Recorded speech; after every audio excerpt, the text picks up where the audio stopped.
ದೇವರ ನಾಮಕ್ಕೆ ಸ್ತೋತ್ರವಾಗಲಿ. ಪ್ರಾರ್ಥನೆಯನ್ನ ಮಾಡಿಕೊಳ್ಳೋಣ. ಕರ್ತನೂ ಒಡೆಯನೂ ಆಗಿರುವಂತಹ ನಮ್ಮ ದೇವರೇ, ಇದುವರೆಗೂ ನಮ್ಮ ಸಂಗಡ ಇದ್ದದಕ್ಕಾಗಿ, ಆರಾಧನೆಯಲ್ಲಿ ನಿನ್ನ ಪ್ರಸನ್ನತೆಯಿಂದ ತುಂಬಿಸಿದಕ್ಕಾಗಿ ಸ್ತೋತ್ರ ಅಪ್ಪ. ಈ ಒಂದು ದಿವಸ ನಿನ್ನ ಮಕ್ಕಳು ಸೇರಿ ಬಂದಿರುವಂತಹ ಪ್ರತಿಯೊಬ್ಬರು ಕೂಡ ಈಗ ಆಸಕ್ತಿಯಿಂದ ವಾಕ್ಯವನ್ನ ಕೇಳುವುದಕ್ಕೆ ಸಹಾಯ ಮಾಡು. ಆಸಕ್ತಿಯಿಂದ ದೇವರ ಕರ್ತನೆ ಇರುವುದಕ್ಕೆ ಸಹಾಯ ಮಾಡು. ವಾಕ್ಯವನ್ನ ಹೇಳುವಂತ ಪಾಶ ಶೈನಿಯವರನ್ನು ಕೂಡ ನಿನ್ನ ಕೈಗೆ ಒಪ್ಪಿಸ್ಕೊಡ್ತೇನೆ. ಅವರೊಟ್ಟಿಗೆ ನೀನು ಮಾತನಾಡಿ ಸಹಾಯ ಮಾಡು ಎಂಬುದಾಗಿ ಯೇಸುವಿನ ನಾಮದಲ್ಲಿ ಪ್ರಾರ್ಥನೆಯನ್ನು ಬೇಡಿ ಹೊಂದಿದ್ದೇವೆ ತಂದೆಯಾದ ದೇವರೇ, ಆಮೇನ್. Amen. Thank Thank you, Pastor.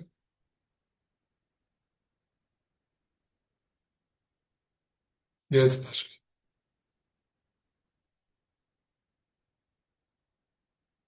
You are mute, please. Sorry.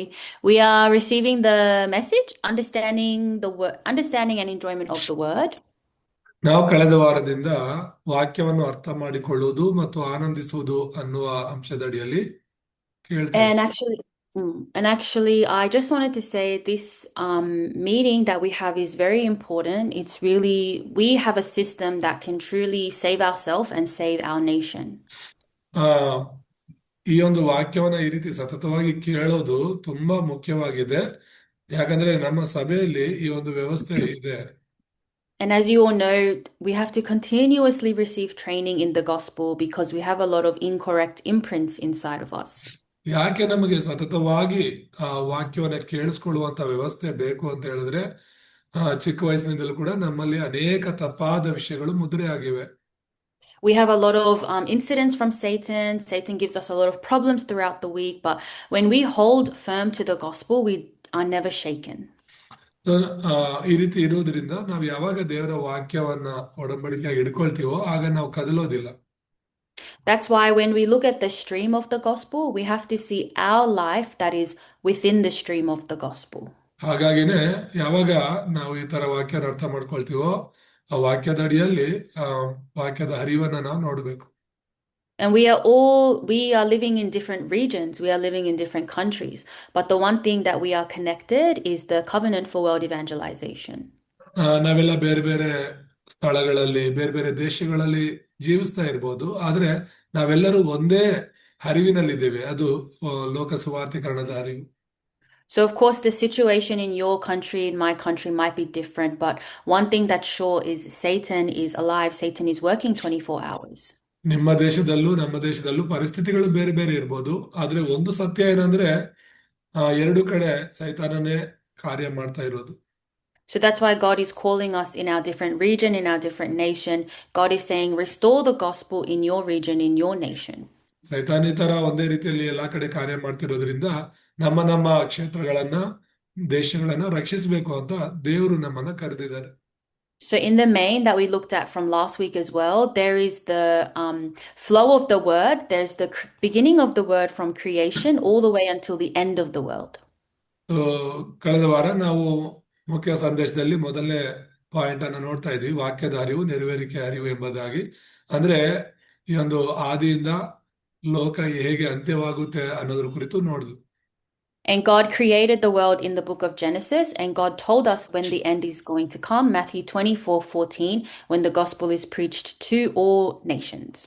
ಆದಿಕಾಂಡ 1ನೇ ಅಧ್ಯಾಯದಲ್ಲಿ ದೇವರು ಹೇಗೆ ಸೃಷ್ಟಿಯ ಕಾರ್ಯವನ್ನ ಪ್ರಾರಂಭಿಸಿದೆಂಬುದಾಗಿದೆ, ಮತ್ತೆ ಈ ಒಂದು ಸೃಷ್ಟಿ ಅಥವಾ ಲೋಕ ಹೇಗೆ ಅಂತ್ಯವಾಗುತ್ತೆ ಅನ್ನೋದು ಮತ್ತಾಯ 24:14 ಇದೆ. So there's the time that the world was created, and then there was also the time that Jesus came and he died on the cross. ಅಂದ್ರೆ ಈ ಲೋಕ ಸೃಷ್ಟಿಯಾಗೋದಕ್ಕೆ ಒಂದು ಸಮಯ ಇತ್ತು, ಮತ್ತೆ ಈ ಲೋಕದಲ್ಲಿ ಕ್ರಿಸ್ತನು ಬರೋದಕ್ಕೆ ಒಂದು ಸಮಯ ಇತ್ತು. And Jesus, he fulfilled the word of the coming Messiah, and Matthew 16:16, that he is the Christ, the Son of the living God. ಮತ್ತಾಯ 16:16 ಹೇಳಲ್ಪಟ್ಟಿರೋ ಪ್ರಕಾರ ಯೇಸುವೆ ಕ್ರಿಸ್ತನಾಗಿ ಆತನ ಒಂದು ಒಡಂಬಡಿಕೆಯನ್ನ ನೆರವೇರಿಸಿದ್ದಾರೆ. So all the word has been fulfilled. The only word that we are fulfilling now is Matthew 24:14. Bible ಅಲ್ಲಿರುವಂತಹ ಎಲ್ಲಾ ವಾಗ್ದಾನಗಳು ನೆರವೇರ್ತಾ ಬಂದಿವೆ. ಒಂದೇ ಒಂದು ನೆರವೇರ್ಬೇಕಾಗಿರೋದು ಮತ್ತಾಯ 24:14. So it actually means we are living in the end times now. We are living in the times where we just preach this gospel to all nations. Then the second coming of Christ will come. ನಾವು ಒಂದ್ ಅರ್ಥ ಮಾಡ್ಕೋಬೇಕು, ನಾವೀಗ ಅಂತ್ಯ ಯುಗದಲ್ಲಿ ಬದುಕ್ತಾ ಇದ್ದೀವಿ. ಇದಕ್ಕಿಂತ ಮತ್ತೊಂದು ಯುಗ ಅಂತ ಇರೋದಿಲ್ಲ. ನಾವು ಈಗ ಸುವಾರ್ತೆನ ಲೋಕಕ್ಕೆಲ್ಲ ತೆಗೆದುಕೊಂಡು ಹೋಗ್ಬೇಕಾಗಿದೆ. ಮತ್ತೆ ಕೊನೆಯದಾಗಿ ನೆರವೇರ್ಬೇಕಾಗಿರೋದು ಕ್ರಿಸ್ತನ ಈ ಲೋಕದಲ್ಲಿ ಬರುವಂಥದ್ದು. So it's really important that we look at the flow of the Bible, how Satan came to deceive us, but God always gave us a solution. ಹಾಗಾಗಿನೇ ಸತ್ಯವೇದದ ಅಡಿಯಲ್ಲಿ ಸೈತಾನನು ಹೇಗೆಲ್ಲ ನಮ್ಮನ್ನ ವಂಚಿಸೋತಕ್ಕೆ ಬಂದ, ಮತ್ತೆ ಆ ವಂಚನೆಯಿಂದ ನಾವು ಹೇಗೆ ಬಿಡುಗಡೆ ಆಗ್ಬೋದು ಅಂತ ಸತ್ಯವೇದ ನಮಗೆ ಮಾರ್ಗಗಳನ್ನ ತೋರಿಸ್ತಾ ಬಂತು. So last week we saw Genesis 1:2. The world was covered in the void, darkness, confusion. But within that state, in Genesis 1:3, God said, "Let there be light." ಕಳೆದ ವಾರ ನಾವು ಓದ್ತಿದ್ವಿ ಆದಿಕಾಂಡ 1ನೇ ಅಧ್ಯಾಯ 2ನೇ ವಚನದಲ್ಲಿ ಯಾವ ರೀತಿಯಲ್ಲಿ ಈ ಒಂದು ಭೂಲೋಕದಲ್ಲಿ ಕ್ರಮವಿಲ್ಲದೆ ಇರೋದು, ಬರಿದಾಗಿರುವಂತದ್ದು, ಅಂಧಕಾರವು ತುಂಬಿದೆ ಎಂಬುದಾಗಿ. ಮತ್ತು ಅಂತ ಪರಿಸ್ಥಿತಿಯಲ್ಲಿ ಆದಿಕಾಂಡ 1:3 ಬೆಳಕಾಗಲಿ ಅಂತ ದೇವರು ಬೆಳಕನ್ನ ಕೊಟ್ಟದನ್ನ ನೋಡ್ತೇವೆ. And it's not the physical light, it's not talking about the sun or like a light bulb, but it's saying that this is the light that will overcome the darkness, the void. ಆದಿಕಾಂಡ 1:3 ಹೇಳಲ್ಪಟ್ಟಿರುವಂತಹ ಬೆಳಕು ಅದೇನೋ ಸೂರ್ಯನ ಬೆಳಕೋ ಅಥವಾ ಒಂದು ಚೆಂಡಿನ ಬೆಳಕೋ ಅಲ್ಲವೇ ಅಲ್ಲ, ಅದು ಅಂಧಕಾರವನ್ನ ಜಯಿಸುವಂತ ಬೆಳಕಾಗಿದೆ. And we know in Genesis 3:1-5, Satan came to deceive Adam and Eve. ಆದಿಕಾಂಡ 3ನೇ ಅಧ್ಯಾಯ 4-5ನೇ ವಚನಗಳಲ್ಲಿ ಸೈತಾನನು ಮನುಷ್ಯರನ್ನ ಮೋಸ ಮಾಡೋದಕ್ಕಾಗಿ ಬರ್ತಾನೆ. It's the incident of original sin. So humankind, we became bound by the 3 fundamental problems. ಇದನ್ನೇ ನಾವು ಮೂಲ ಪಾಪ ಅಂತ ಹೇಳ್ತೀವಿ. ಸೈತಾನನು ಈ ಮೂಲ ಪಾಪದಲ್ಲಿ ಮನುಷ್ಯನನ್ನ ಬೀಳಿಸೋದ್ರ ಮೂಲಕ 3 ಮೂಲ ಸಮಸ್ಯೆಗಳಲ್ಲಿ ನಮ್ಮನ್ನ ಕಟ್ಟಿ ಹಾಕ್ತಾನೆ. So again, Satan tried to cut off the covenant between God and humankind, but God gave them the solution. Genesis 3:15, the offspring of the woman. ಆದಿಕಾಂಡ 3:4-5ರಲ್ಲಿ ಮನುಷ್ಯರು ದೇವರ ಮಧ್ಯದಲ್ಲಿರೋ ಒಡಂಬಡಿಕೆಯನ್ನ ಮುರಿದಾಕೋದಕ್ಕೆ ಪ್ರಯತ್ನ ಮಾಡಿ ಮುರಿದಾಗ್ತಾನೆ. ಅದೇ ಕ್ಷಣದಲ್ಲಿ ದೇವರು ಒಂದು ಪರಿಹಾರ ಕೊಡ್ತಾನೆ. ಆದಿಕಾಂಡ 3:15 ಶ್ರೀ ಸಂತಾನ. So it's not just simply, Jesus was born from a virgin, or God promised that this offspring of the woman will come. We have to really understand the mystery behind the offspring of the woman. ನಾವೇನೋ ಸಾಧಾರಣವಾಗಿ ಯೇಸು ಕ್ರಿಸ್ತನು ಶ್ರೀ ಸಂತಾನದಲ್ಲಿ ಬಂದದ್ದು, ಕನ್ನಿಕೆಯಲ್ಲಿ ಹುಟ್ಟು ಬಂದಿದ್ದು, ಅದ್ರ ಬಗ್ಗೆ ಆಶ್ಚರ್ಯ ಪಡೋದಲ್ಲ. ಆದ್ರೆ ನಿಜವಾಗ್ಲೂ ಒಡಂಬಡಿಕೆನ ನಾವು ಅರ್ಥ ಮಾಡ್ಕೋಬೇಕು. ಅದರ So Jesus had to come to us without sin. So he had to be born only from the woman. ಅಂದ್ರೆ ಯೇಸು ಕ್ರಿಸ್ತನು ಯಾವುದೇ ಪಾಪವಿಲ್ಲದೆ ಜನಿಸಬೇಕಾಗಿತ್ತು. ಅದಕ್ಕಾಗಿ ಆತನು ಕನ್ನಿಕೆಯಲ್ಲಿ ಹುಟ್ಟಬೇಕಾಗಿತ್ತು. And very clearly there it says the offspring of the woman will crush the serpent's head. It means Jesus Christ will destroy all of the power, all of the work of the devil. ಹಾಗಾಗಿ ಆದಿಕಾಂಡ 3:15 ದೇವರು ಹೇಳಿರೋ ಪ್ರಕಾರ ಆ ಶ್ರೀ ಸಂತಾನ ಸೈತಾನನ ತಲೆಯನ್ನ ಜಜ್ತಾನೆ, ಅಂದ್ರೆ ಎಲ್ಲ ಬಲಗಳನ್ನ ಅಧಿಕಾರಗಳನ್ನ ಮುರಿತಾನೆ ಅಂತ. And Adam and Eve, they didn't receive Jesus Christ at that time. They received a promise from God, the word of God. ಆ ಸಮಯದಲ್ಲಿ ಆದಾಮ ಹವ್ವರು ಯೇಸು ಕ್ರಿಸ್ತನನ್ನ ನೇರವಾಗಿ ಸ್ವೀಕರಿಸಲಿಲ್ಲ. ಆದ್ರೆ ಆ ಕ್ರಿಸ್ತನ ಬರುವುದರ ಒಡಂಬಡಿಕೆಯನ್ನ ಅವರು ಸ್ವೀಕರಿಸಿದರು. But the Bible says because they held to that promise, they could have salvation. They could be free from Satan's power. ಆ ಕ್ರಿಸ್ತನು ಬರ್ತಾನೆ, ಶ್ರೀ ಸಂತಾನದಲ್ಲಿ ಬರ್ತಾನೆ ಅನ್ನೋದನ್ನ ಅವ್ರು ನಂಬಿದ್ರಿಂದಲೇ ಅವ್ರ ರಕ್ಷಣೆ ಹೊಂದಿರಬಹುದು ಅಂತ ನಾವು ಹೇಳೋದು. So when we hold on to the promise, when we hold on to the covenant of God, that covenant will be fulfilled. ಯಾವಾಗ ನಾವು ಒಡಂಬಡಿಕೆನ ಹಿಡ್ಕೊಳ್ತೀವೋ ಆ ಒಡಂಬಡಿಕೆ ಖಚಿತವಾಗಲು ನೆರವೇರುತ್ತೆ. And then in the age of the Nephilim, Genesis 6:4-5, it was the Nephilim, it was the age where they were wicked. ಈ ಒಂದು ಆದಿಕಾಂಡ 6:4-5ರಲ್ಲಿ ನೋಡುವಾಗ ಅದು ನೆಫಿಲಿಂನ ಒಂದು ಯುಗ ಅಂತ ಕರಿತೀವಿ. ಆ ಸಮಯದಲ್ಲಿ ಅವರೆಲ್ಲರೂ ಕೂಡ ದೇವರಿಂದ ದೂರವಾದರು. ಮತ್ತೆ And the Nephilim, it translates to meaning like the fallen being. So who's the one that fell from heaven as well? It is Satan. ನೆಫಿಲಿಮೆರು ಅಂತ ಹೇಳಿದ್ರೆ ಬಿದ್ದವರು ಎಂಬುದಾಗಿ ಅರ್ಥ. ಬಿದ್ದವರು ಯಾರು ಅಂದ್ರೆ ಸೈತಾನ ಮತ್ತು ಅವನ ಜೊತೆಗೆ ಅನೇಕ ದುರಾತ್ಮಗಳು. And it's Satan that destroys the family, Satan that destroys society. ಸೈತಾನ ಮನುಷ್ಯರನ್ನ ಮತ್ತೆ ಸಮಾಜವನ್ನ ನಾಶ ಮಾಡ್ತಿದ್ದಾನೆ. In the age of the Nephilim, God called Noah in Genesis 6:14 to build the ark. ಆ ಒಂದು ನೆಫಿಲಿಂ ಯುಗದಲ್ಲಿ ಆ ಯುಗವನ್ನ ರಕ್ಷಿಸೋದಕ್ಕಾಗಿ ದೇವರು ನೋಹನನ್ನ ಆದಿಕಾಂಡ 6:14 ಕರೆದು ನಾವೇನ ಕಟ್ಟೋದಕ್ಕೆ ಹೇಳ್ತಾನೆ. So we have to see this flow in the age where they lost hold of the gospel, they became wicked, they became physical. God is restoring the covenant again. ಅವ್ರು ಯಾವಾಗ ಆತ್ಮಿಕವಾದದನ್ನೆಲ್ಲ ಬಿಟ್ಟು ಶಾರೀರಿಕವಾಗಿ ಯೋಚನೆ ಮಾಡ್ತಾ ಲೋಕದ ವಿಷಯಗಳಲ್ಲಿ ಬಿದ್ರೋ ಆಗ ಮತ್ತೆ ದೇವರು ಆ ಒಡಂಬಡಿಕೆಯನ್ನ ಅವ್ರ ಜೊತೆ ಮಾಡ್ಕೊಳ್ತಿರೋದನ್ನ ನೋಡ್ತೇವೆ. And then in Genesis 6:14, God commanded Noah to build the ark. ಒಂದು ಆದಿಕಾಂಡ 6:14 ದೇವರು ನೋಹನಿಗೆ ನಾವೇ ಕಟ್ಟೋದಕ್ಕಾಗಿ ಹೇಳ್ತಾನೆ. And it's very important because God said that you have to coat it with pitch inside and out. ಅಲ್ಲಿ ದೇವರು ಹೇಳ್ತಿರೋದು ನೋಹನಿಗೆ ಏನಂತ ಹೇಳಿದ್ರೆ ಒಳಕು ಹೊರಕು ರಾಳವನ್ನ ಹಚ್ಚು ಎಂಬುದಾಗಿ. What it means is completely cover the ark so nothing can come in, completely block the works of the devil. ಆ ರಾಳವನ್ನ ಹಚ್ಚೋದು, ಒಳಕು ಹೊರಕು ರಾಳ ಹಚ್ಚೋದು ಅಂತ ಹೇಳಿದ್ರೆ ಸೈತಾನನು ಯಾವುದ್ರ ಮೂಲಕನೂ ಕೂಡ ಒಳಗಡೆ ಬರಬಾರ್ದು, ಕಾರ್ಯ ಮಾಡಬಾರ್ದು ಅಂತ ಅರ್ಥ. And God simply called Noah, simply said, just enter into the ark and you will be saved. ಮತ್ತೆ ನೋಹನಿಗೆ ದೇವ್ರು ಹೇಳಿದ್ದೇನೆಂದ್ರೆ ನೀನು ಏನು ಮಾಡೋದು ಬೇಕಾಗಿಲ್ಲ, ನಾವೆಯೊಳಗೆ ಪ್ರವೇಶ ಮಾಡಿದ್ರೆ ಸಾಕು, ನೀನು ರಕ್ಷಣೆ ಹೊಂದುತ್ತೀಯ ಅಂತ. The meaning is enter into Christ. The ark represents Christ. When we enter into Christ, we are saved. ಅದರ ಅರ್ಥ ಏನಂದ್ರೆ ಕ್ರಿಸ್ತನೊಳಗೆ ಹೋಗೋದು ಅಂತ. ನಾವೆಯೊಳಗೆ ಹೋಗೋದು ಅಂದ್ರೆ ಕ್ರಿಸ್ತನಲ್ಲಿ ಇರೋದು ಅಂತ. ಯಾರು ಕ್ರಿಸ್ತನೊಳಗಡೆ ಇರ್ತಾರೋ ಅವರು ರಕ್ಷಿಸಲ್ಪಡ್ತಾರೆ. So there is the meaning when the flood came, many people died, but those who were inside of the ark, those who were inside of Christ, they survived, they lived. ಆ ಒಂದು ನಾವೇನ ಕಟ್ಟಾದ್ಮೇಲೆ ಎಷ್ಟು ಭಯಂಕರವಾದ ಜಲಪ್ರಳಯ ಬಂತು ಎಂಬುದಾಗಿ ನಮಗ್ ಗೊತ್ತು. ಅಂತ ಜಲಪ್ರಳಯದಲ್ಲೂ ಕೂಡ ನಾವೇ ಒಳಗಡೆ ಇದ್ದವರು ಸುರಕ್ಷಿತವಾಗಿದ್ರು, ಅವ್ರಿಗೇನೂ ಆಗ್ಲಿಲ್ಲ. And then again, thousands of years after the time of Noah, they said, the Israelites, they said, let's build a tower, the Tower of Babel. ನೋಹನ ಸಮಯದ ನಂತರ ಸಾವಿರಾರು ವರ್ಷಗಳ ನಂತರ ಅಲ್ಲಿ ಜನರೆಲ್ಲರೂ ಕೂಡಿ ಬಂದು ನಾವು ಒಂದು ಬಾಬೆಲ್ ಗೋಪುರವನ್ನು ಕಟ್ಟೋಣ ಅಂತ ಹೇಳಿ ತೀರ್ಮಾನ ಮಾಡ್ತಾರೆ. They said, let us face God. So they saying, let us stand before God. They didn't have fear for God. They wanted to stand face to face with God. ಅವ್ರಿಗೆ ಯಾವುದೇ ಭಯ ಇರ್ಲಿಲ್ಲ. ಅವರು ದೇವರಿಗೆ ಮುಖಾಮುಖಿಯಾಗಿ ಎದುರಿಗೆ ನಿಂತ್ಕೊಂಡು ನಾವು ದೇವರನ್ನ ಎದುರಿಸೋಣ ಅಂತ ಹೇಳಿ ತೀರ್ಮಾನ ಮಾಡು. So again, humankind became corrupted. They became wicked. They turned their backs against God. So God wanted to restore the covenant again through Abraham.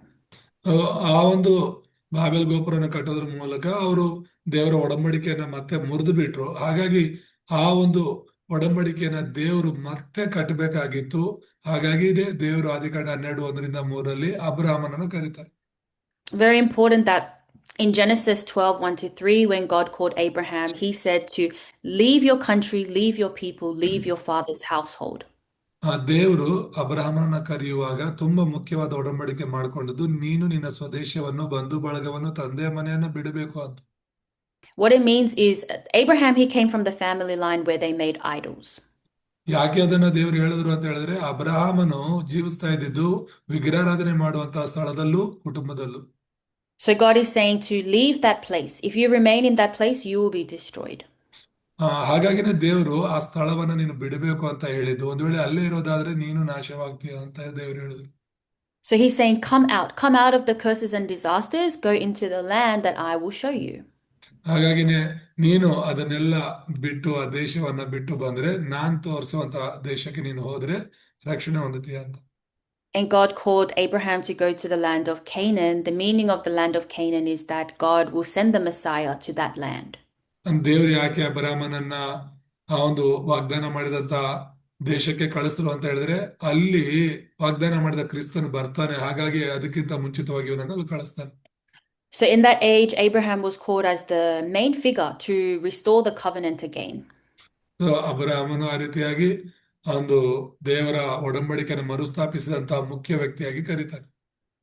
So in point number 5, it's the time of Exodus. In Exodus 3, it was a time where the Israelites were enslaved to the Egyptians. ವಿಮೋಚನ ಕಾಂಡ 3ನೇ ಅಧ್ಯಾಯದಲ್ಲಿ ನಾವು ನೋಡ್ತೇವೆ, ಇಸ್ರಾಯೇಲ್ಯರು ದೇವರಿಂದ ದೂರ ಆಗಿ ಗುಲಾಮರಾಗಿ ಜೀವಿಸ್ತಾ ಇರ್ತಾರೆ. So completely enslaved, they were bound. And in Egypt, it means they were bound by Satan. ಅವರು ಐಗುಪ್ತದಲ್ಲಿ ಇದ್ರು ಅಂದ್ರೆ ಅದರ ಅರ್ಥ ಅವರು ಗುಲಾಮತನದಲ್ಲಿದ್ರು ಅಂತ. But very important, God calls Moses to restore the blood sacrifice, blood covenant. ಅವರೆಲ್ಲರೂ ದೇವರ ಒಡಂಬಡಿಕೆಯನ್ನು ಬಿಟ್ಟು ಗುಲಾಮತನದಲ್ಲಿ ಜೀವಿಸ್ತಿರುವಾಗ ದೇವರು ಮೋಶೆಯನ್ನ ಕರೀತಾನೆ. ವಿಮೋಚನೆಕಾಂಡ 3:18 ತುಂಬಾ ಮುಖ್ಯವಾದ ವಿಷಯ. ಅದು ರಕ್ತದ ಒಡಂಬಡಿಕೆಯನ್ನ ಆತನು ಮರುಸ್ಥಾಪಿಸ್ತಾನೆ. So let's read Exodus 3:18. ವಿಮೋಚನೆಕಾಂಡ 3:18 ಓದಿಕೊಳ್ಳೋಣ. ಅವರು ನಿನ್ನ ಮಾತಿಗೆ ಕಿವಿಗೊಡುವರು. ನೀನು ಇಸ್ರಾಯೇಲ್ಯರ ಹಿರಿಯರು ಐಗುಪ್ತ ದೇಶದ ಅರಸನ ಬಳಿಗೆ ಹೋಗಿ ಅವನಿಗೆ ಇಬ್ರಿಯರ ದೇವರಾಗಿರುವ ಯೆಹೋವನು ನಮಗೆ ಪ್ರತ್ಯಕ್ಷನಾದನು. ಆದದರಿಂದ ನಾವು ಅರಣ್ಯದಲ್ಲಿ 3 ದಿನದ ಪ್ರಯಾಣದಷ್ಟು ದೂರ ಹೋಗಿ ನಮ್ಮ ದೇವರಾದ ಯೆಹೋವನಿಗೋಸ್ಕರ ಯಜ್ಞ ಮಾಡಬೇಕಾಗಿದೆ, ಅಪ್ಪಣೆಯಾಗಬೇಕೆಂದು ಕೇಳಿಕೊಳ್ಳಿರಿ. ಆಮೆನ್.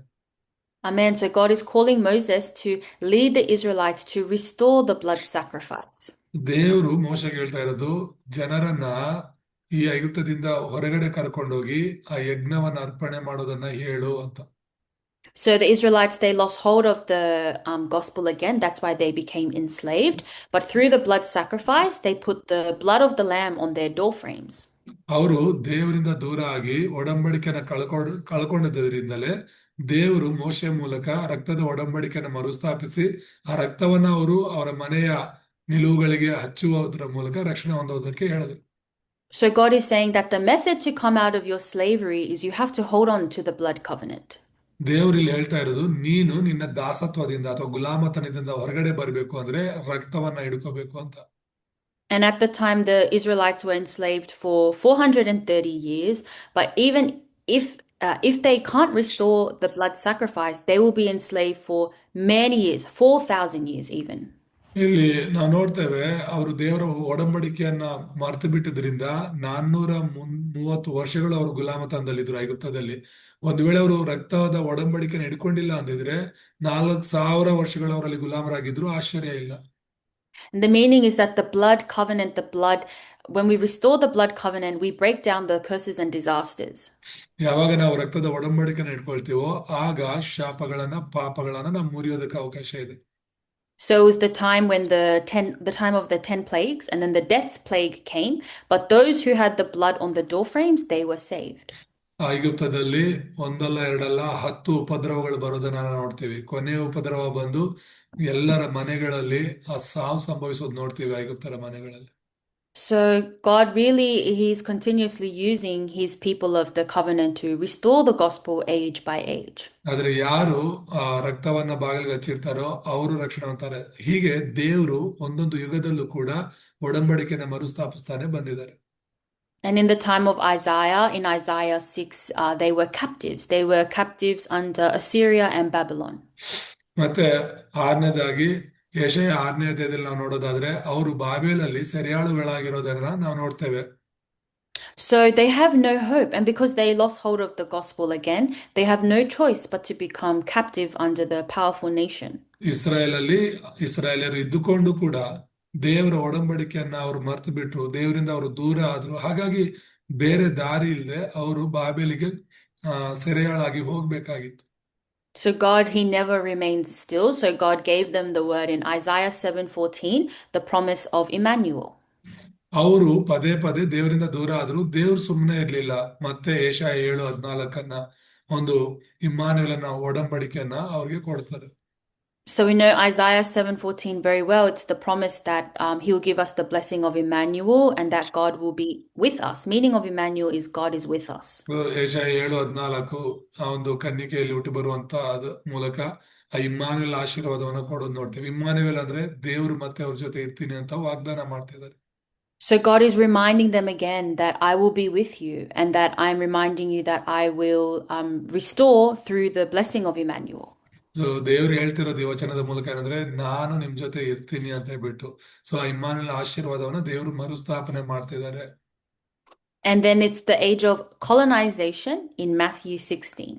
ಮತ್ತೆ ಮತ್ತಾಯ 16ನೇ ಅಧ್ಯಾಯ 7ನೇದಾಗಿ ನೋಡುವಾಗ ಅದು ವಸಾಹತುಶಾಹಿಯ ಯುಗವಾಗಿತ್ತು. They were colonized under Rome, powerful nation Rome. Again, they fell into the curses and disasters because they lost hold of the gospel.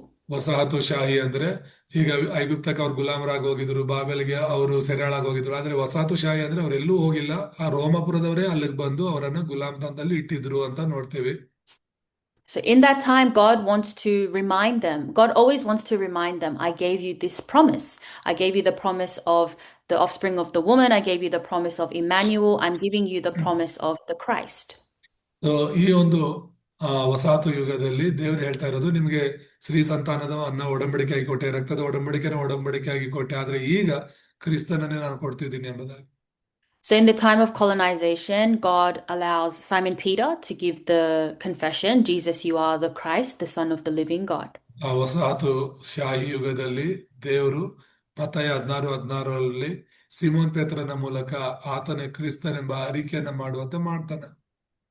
And actually, Jesus replies that this isn't revealed to you by flesh. So you didn't just learn about this confession, but this confession came directly from God Himself. ಅದಕ್ಕಾಗಿನೇ ಯೇಸು ಸ್ವಾಮಿನಲ್ಲಿ ಹೇಳ್ತಾರೆ, ಇದನ್ನ ನೀನಾಗಿ ನೀನು ತಿಳ್ಕೊಂಡು ಹೇಳ್ತಾ ಇಲ್ಲ, ನನ್ನ ತಂದೆಯೇ ನಿನಗೆ ಇದನ್ನ ತಿಳಿಯಪಡಿಸಿದ್ದಾರೆ ಎಂಬುದಾಗಿ. So in the time of curses, disasters, in the time of problems, God is reminding them to restore this covenant, hold on to the promise that I gave to you. ಅಂದ್ರೆ ಈ ತರ ಹಿಂಸೆ, ಸಮಸ್ಯೆ, ಕಷ್ಟಗಳ ಸಮಯಗಳಲ್ಲೆಲ್ಲ ದೇವರು ಒಡಂಬಡಿಕೆಯನ್ನು ಕೊಟ್ಟು ಈ ಒಡಂಬಡಿಕೆನ ನೀವು ಹಿಡ್ಕೋಬೇಕು ಅಂತ ಹೇಳ್ತಿದ್ದಾರೆ.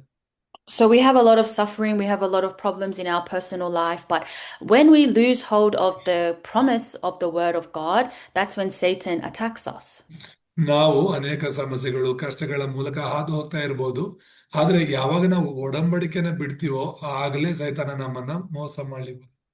Even in the time of Acts, in Acts 1, it was the age of persecution. ಮತ್ತೆ 8ನೇದಾಗಿ ಅಪೊಸ್ತಲರ ಕೃತ್ಯಗಳು 1ನೇ ಅಧ್ಯಾಯವನ್ನು ನೋಡುವಾಗ ಅದು ಹಿಂಸೆಯ ಯುಗ ಎಂಬುದಾಗಿ ನಾವು ಕರೀಬಹುದು. They were being persecuted for believing in Christ, they were being imprisoned, they were being killed. ಆ ಒಂದು ಹಿಂಸೆಯ ಯುಗದಲ್ಲಿ ಯಾರು ಕೂಡ ಯೇಸುವನ್ನ ನಂಬಬಾರ್ದಾಗಿತ್ತು. ಯಾರೆಲ್ಲ ಆತರ ನಂಬ್ತಾರೋ ಅವ್ರನ್ನೆಲ್ಲ ಹೊಡಿತಿದ್ರು, ಅವಮಾನ ಪಡಿಸ್ತಿದ್ರು, ಕೊನೆಗೆ ಅವನ್ನ ಸಾಯಿಸ್ತಿದ್ರು ಎಂಬುದಾಗಿ ನೋಡ್ತೇವೆ. But God restores them again through Acts 1, 3, and 8.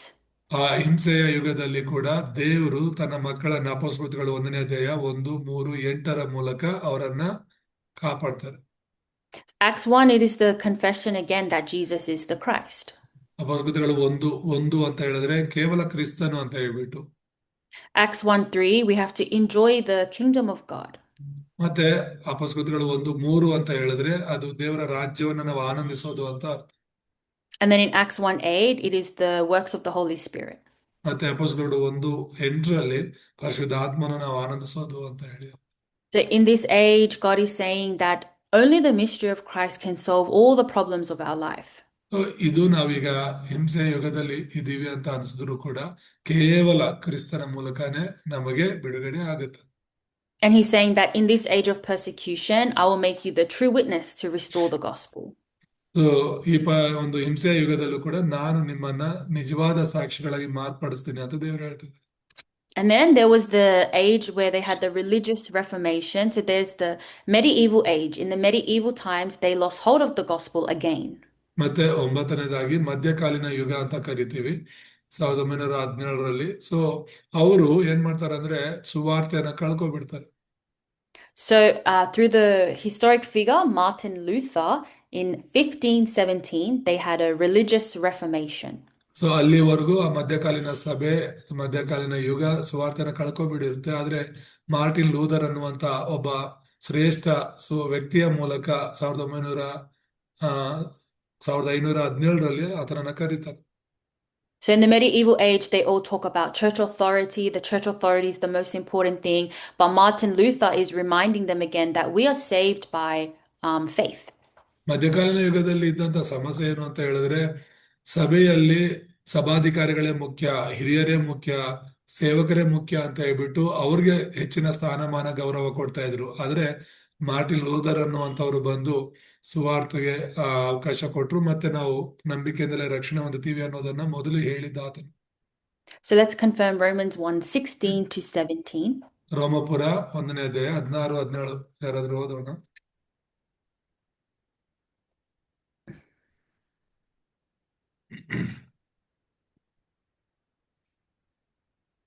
ಸುವಾರ್ತೆಯ ವಿಷಯದಲ್ಲಿ ನಾನು ನಾಚಿಕೊಳ್ಳುವವನಲ್ಲ. ಆ ಸುವಾರ್ತೆಯು ದೇವರ ಬಲ ಸ್ವರೂಪವಾಗಿದ್ದು ಮೊದಲು ಯಹೂದರಿಗೆ ಆಮೇಲೆ ಗ್ರೀಕರಿಗೆ ಅಂತೂ ನಂಬುವವರೆಲ್ಲರಿಗೂ ರಕ್ಷಣೆ ಉಂಟು ಮಾಡುವಂತದ್ದಾಗಿದೆ. ಹೇಗೆಂದರೆ ದೇವರಿಂದ ದೊರಕುವ ನೀತಿಯು ಅದರಲ್ಲಿ ತೋರಿ ಬರುತ್ತದೆ. ನೀತಿವಂತನು ನಂಬಿಕೆಯಿಂದಲೇ ಬದುಕುವನೆಂಬ ಶಾಸ್ತ್ರೋಕ್ತಿಯ ಪ್ರಕಾರ ಆ ನೀತಿಯು ನಂಬಿಕೆಯ ಫಲವಾಗಿದ್ದು ನಂಬಿಕೆಯನ್ನು ಪ್ರಕಟಿಸುವಂತದ್ದಾಗಿದೆ. Amen. Amen. So Martin Luther is saying we are not saved because we are doing something very well or by good deeds, but the righteous will live by faith. Martin Luther ಅವರು ಹೇಳಿದಂತ ಘೋಷವಾಕ್ಯ ಏನು ಅಂತ ಹೇಳಿದ್ರೆ, ನಾವು ನಮ್ಮ ಸ್ವಕ್ರಿಯೆಗಳಿಂದ ಅಲ್ಲ, ಒಂದು ನಂಬಿಕೆಯಿಂದಲೇ ನಾವು ರಕ್ಷಣೆ ಹೊಂದುತ್ತಾ ಇದ್ದೀವಿ ಎಂಬುದಾಗಿ. But since 1517, the religious reformation, as time goes on again, the gospel is lost. So the age we are living in now is the age of the religious unity. ಈಗ 10ನೇ ವಿಷಯವನ್ನು ನಾವು ನೋಡುವಾಗ ನಾವು ಬದುಕ್ತಿರುವಂತ ಯುಗವಾಗಿದೆ ಧಾರ್ಮಿಕ ಏಕತೆ ಯುಗ ಎಂಬುದಾಗಿ. ಸುವಾರ್ತೆ ಕಳ್ಕೊಂಡು ಹೋಗಿ ಈಗ ಎಲ್ಲ ಒಂದೇ, ಎಲ್ಲ ಧರ್ಮಗಳು ಒಂದೇ ಅನ್ನೋ ಮಟ್ಟಕ್ಕೆ ಬಂದ್ಬಿಡ್ತಾ ಇದ್ದಾರೆ. So WCC, it's the World Council for Churches. They are saying it doesn't matter, you are Muslim, you are Buddhist, we are all believing in one God. WCC ಅಂದ್ರೆ ವರ್ಲ್ಡ್ ಕೌನ್ಸಿಲ್ಸ್ ಆಫ್ ಚರ್ಚಸ್ ಅಂತ ಹೇಳಿ ಕರೀತಾರೆ. ಆ ಒಂದು ಸಂಸ್ಥೆ ಈಗ ಏನಾಗ್ತಿದೆ ಅಂದ್ರೆ ಎಲ್ಲಾ ಧರ್ಮದವರು ಸೇರಿ ಮಾಡಿರುವಂತ ಸಂಸ್ಥೆ ಆಗಿದೆ. ನೀನ್ ಯಾವುದೇ ಧರ್ಮದವರಾಗಿದ್ರು, ನೀನ್ ಯಾವುದೇ ದೇವರಾಗಿದ್ರು, ನಂಬಿದ್ರು ಕೂಡ ಎಲ್ಲ ಒಂದೇ ಅಂತ ಹೇಳ್ತಿದಾರೆ ಅವ್ರು. So they're making the gospel vague again. They are saying humanity, we have to love each other first, embrace everyone, come together, and we can have a unity of all religions. ಅವ್ರು ಹೇಳ್ತಿರೋದು ಏನ್ ಗೊತ್ತಾ, ಸುವಾರ್ತೆ ಮುಖ್ಯ ಅಲ್ಲ ಅವ್ರಿಗೆ. ಸುವಾರ್ತೆ ಈಗ ಮತ್ತೆ ಒಣಗೋಗ್ತಾ ಇದೆ ಅಥವಾ ಬಲಹೀನವಾಗ್ತಾ ಇದೆ ಅವ್ರ ದೃಷ್ಟಿಯಲ್ಲಿ. ಅವ್ರು ಹೇಳ್ತಿರೋದು ನಮಗೆ ಮಾನವತ್ವ ಮುಖ್ಯ, ಮನುಷ್ಯರು ಮುಖ್ಯ, ನಾವು ಒಬ್ಬರನ್ನೊಬ್ರು ಪ್ರೀತಿ ಮಾಡ್ಬೇಕು, ಎಲ್ಲರನ್ನ ಹತ್ರ ಸೇರ್ಸ್ಕೋಬೇಕು ಅಂತ ಹೇಳಿ. So churches are tainted, they're crumbling down. Even now they say we're not going to pray in the name of Jesus Christ, we can pray in the name of all gods. ದಿನೇ ದಿನೇ ಸಭೆಗಳು ಬಲಹೀನವಾಗ್ತಾ ಇದೆ ಇಂಥ ಬೋಧನೆಗಳನ್ನ ಹಿಡ್ಕೊಂಡು. ಅಷ್ಟೇ ಅಲ್ಲದೆ ಈಗ ಎಂತ ತೀರ್ಮಾನಕ್ಕೆ ಬರ್ತಿದ್ದಾರೆ ಚರ್ಚಲ್ಲಿ ಅಂತ ಹೇಳಿದ್ರೆ, ದೊಡ್ಡ ದೊಡ್ಡ ದೇಶಗಳಲ್ಲಿ ಅವ್ರೀಗ ಯೇಸು ಎಂಬ ಹೆಸರಲ್ಲಿ ಪ್ರಾರ್ಥನೆ ಮಾಡೋದನ್ನು ನಿಲ್ಲಿಸ್ತಿದ್ದಾರೆ. ಯಾಕಂದ್ರೆ ಬರೀ ಯೇಸು ಹೆಸರಲ್ಲಿ ಪ್ರಾರ್ಥನೆ ಮಾಡಿದ್ರೆ ಬೇರೆ ಧರ್ಮದವ್ರಿಗೆ ಅದು ನೋವಾಗುತ್ತೆ ಅಂತ ಹೇಳ್ಬಿಟ್ಟು ದೇವರ ಹೆಸರಲ್ಲಿ ಅಂತ ಮಾತ್ರ ಪ್ರಾರ್ಥನೆ ಮಾಡ್ತಾರೆ. ಅದು ಯಾವ ದೇವರಾದ್ರೂ ಇರ್ಬೋದು. This is the age right now, so we have to open our spiritual eyes to see how Satan is working to make us lose hold of the gospel, fall into curses and disasters again. ಪ್ರಪಂಚದಲ್ಲಿ ಸೈತಾನನು ಈ ರೀತಿಯಾಗಿ ಈಗ ಕಾರ್ಯ ಮಾಡ್ತಿದ್ದಾರೆ. ಹಾಗಾಗಿ ನಾವು ಸೈತಾನನ ಮಾತುಗಳಿಗೆ ಒಳಗಾಗದೆ ಎಚ್ಚರವಾಗಿರಬೇಕು. ಇಲ್ಲ ಅಂತ ಹೇಳಿದ್ರೆ ಮತ್ತೆ ಇನ್ನೂ ಹೆಚ್ಚಾಗಿ ನಾವು ನಮ್ಮ ಸಭೆಗಳು ಕೂಡ ಪಾಪ ಶಾಪಗಳಲ್ಲಿ ಬೀಳೋದು guarantee.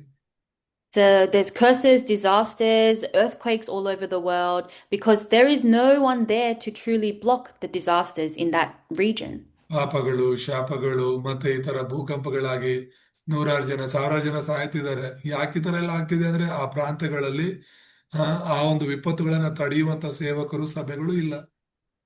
So we have to have the clear gospel movement, have the clear direction, what we have to do, how we have to raise up the disciples to be firm in the gospel. So ನಾವೆಲ್ಲರೂ ಕೂಡ ಈಗ ಏನ್ ಮಾಡ್ಬೇಕು ಅಂತ ಹೇಳಿದ್ರೆ, ಒಂದು ಈ ಪ್ರಸ್ತುತ ಯುಗದಲ್ಲಿ ಸ್ಪಷ್ಟವಾದ ಸುವಾರ್ತೆಯನ್ನ ಸಾರಿ ಅನೇಕ ಶಿಷ್ಯರನ್ನ ಬೆಳೆಸಿ ಅವರು ಈ ಸುವಾರ್ತೆಯನ್ನ ಕೊಂಡೊಯ್ಯುವವರ ಮಾಡ್ಬೇಕು. Truly, when we see this flow of the age, we can see at this current age, we can pray for this age, we can pray to really be the main figures to save this age. ನಾವೇನ್ ಮಾಡ್ಬೇಕು ಅಂತ ಹೇಳಿದ್ರೆ, ಈ ಒಂದು ಯುಗವನ್ನ ನಾವು ರಕ್ಷಿಸಲಿಕ್ಕಾಗಿ ನಾವು ಪ್ರಾರ್ಥನೆ ಮಾಡೋರಾಗಿರ್ಬೇಕು. So most important thing is you guys prepare yourself, really prepare yourself to give this true answer and be really used for this gospel movement. ಹಾಗಾಗಿ ನೀವು ಏನ್ ಮಾಡ್ಬೋದು ಅಂತ ಹೇಳಿದ್ರೆ, ನಿಜವಾಗ್ಲೂ ಪ್ರಾರ್ಥನೆ ಮಾಡೋದ್ರ ಮೂಲಕ ಈ ಸುವಾರ್ತೆಯನ್ನ ಉತ್ತರವಾಗಿ ಕೊಡ್ಲಿಕ್ಕೆ ಸಿದ್ಧರಾಗಿ. Really preach this gospel to save your field, save your region, and block the disasters of the age. ನೀವು ಪ್ರಾರ್ಥನೆ ಮಾಡಿ ನಿಮ್ಮನ್ನ ನೀವು ರಕ್ಷಣೆ ಮಾಡ್ಕೊಳ್ಳೋದು ಮಾತ್ರ ಅಲ್ಲದೆ ನಿಮ್ಮ ಕ್ಷೇತ್ರವನ್ನ ರಕ್ಷಿಸಬೇಕು, ಮತ್ತೆ ನಾಶವಾಗ್ತಿರುವಂತ ಯುಗಕ್ಕೆ ಕ್ರಿಸ್ತನ ಒಂದು ಉತ್ತರವನ್ನ ಕೊಡಬೇಕು. And Pastor Simon will pray for us. ಪ್ರಾರ್ಥನೆ ಮಾಡಿ ನಾವು ಮುಗಿಸ್ಕೊಳ್ಳೋಣ. ನಮ್ಮನ್ನು ಬಹಳವಾಗಿ ಪ್ರೀತಿಸುವಂತ ನಮ್ಮ ತಂದೆಯಾದ ದೇವರೇ, ನಿಮ್ಮ ಪರಿಶುದ್ಧ ನಾಮಕ್ಕೆ ಸ್ತೋತ್ರವಾಗಲಿ. ಒಂದು ಒಳ್ಳೆ ಸಮಯದಲ್ಲಿ ನಾವು ಮತ್ತೆ ಈ ರೀತಿಯಾಗಿ ಕೂಡಿ ಬರುವಂತ ಕೃಪೆಯನ್ನು ಕೊಟ್ಟಿದ್ದಕ್ಕಾಗಿ ಸ್ತೋತ್ರ. ಜಾಯ್ನ್ ಆಗಿರುವಂತ ಎಲ್ಲ ನಿನ್ನ ಮಕ್ಕಳನ್ನ ಆಶೀರ್ವಾದ ಮಾಡಿ. ಹೌದು ಸ್ವಾಮಿ, ಅಪ ಆದಿಕಾಂಡದಿಂದ ಕೂಡ ಹಿಡಿದು ಈಗ ಪ್ರಸ್ತುತ ಯುಗ, ಧಾರ್ಮಿಕ ಏಕತೆ ಯುಗದವರೆಗೂ 10 ಯುಗಗಳನ್ನ ನಾವು ನೋಡಿದ್ವಿ. ಯಾವ ರೀತಿಯಲ್ಲಿ ಒಂದೊಂದು ಯುಗದಲ್ಲೂ ಕೂಡ ಜನರು ನಿಮ್ಮ ಸುವಾರ್ತೆಯಿಂದ ನಿಮ್ಮಿಂದ ದೂರವಾಗ್ತಾ ಬಂದ್ರು ಅಂತ. ಆದ್ರೆ ಪ್ರತಿ ಯುಗದಲ್ಲೂ ಕೂಡ ನೀವು ಜನರ ಮೇಲೆ ಕನಿಕರಿಸಿ ಪ್ರೀತಿ ಇಟ್ಟು ಅವರಿಗೆ ಒಡಂಬಡಿಕೆಯನ್ನು ಕೊಟ್ಟು ಮತ್ತೆ ನಿಮ್ಮ ಕಡೆಗೆ ನಡೆಸಿದ್ದೀರ. ಹಾಗೇನೆ ಈ ಒಂದು ಪ್ರಸ್ತುತ ಯುಗದಲ್ಲೂ ಕೂಡ ಯೇಸುವೆ ಕ್ರಿಸ್ತನೆಂಬ ಒಂದು ಒಡಂಬಡಿಕೆಯನ್ನು ನೀವು ಕೊಟ್ಟಿದ್ದೀರಾ. ಅದನ್ನು ನಾವೆಲ್ಲರೂ ಗ್ರಹಿಸಿ ನಂಬಿ ಅದಕ್ಕಾಗಿ ನಾವು ಜೀವಿಸುವಂತೆ ಈ ಸುವಾರ್ತೆನ ಲೋಕಕ್ಕೆಲ್ಲ ಸಾರ್ಲಿಕ್ಕೆ ಅವಂತೆ ಸಹಾಯ ಮಾಡು. ಮತ್ತೆ ಮುಂದಿನ ವಾರ ಇನ್ನೂ ಆಳವಾದ ವಿಷಯಗಳನ್ನು ತಿಳ್ಕೊಳ್ಳುವಂತೆ ಅಪ್ಪ ನಮ್ಮನ್ನು ನಡೆಸು. ಈ ವಾರವೆಲ್ಲವೂ ಕೂಡ ನಾವು ಭೇಟಿ ಆಗುವಂತ ಪ್ರತಿಯೊಬ್ಬರಿಗೂ ಸರಿಯಾದ ಸುವಾರ್ತೆಯ ಮೂಲಕ ಅವ್ರನ್ನ ಸರಿಯಾದ ರಕ್ಷಣೆ ನಡೆಸಲಿಕ್ಕೆ ಸಹಾಯ ಮಾಡಿ. ಕ್ರಿಸ್ತನ ಯೇಸುವಿನ ನಾಮದಲ್ಲಿ ಪ್ರಾರ್ಥಿಸ್ತೇನೆ ತಂದೆಯ. ಆಮೇನ್. Amen.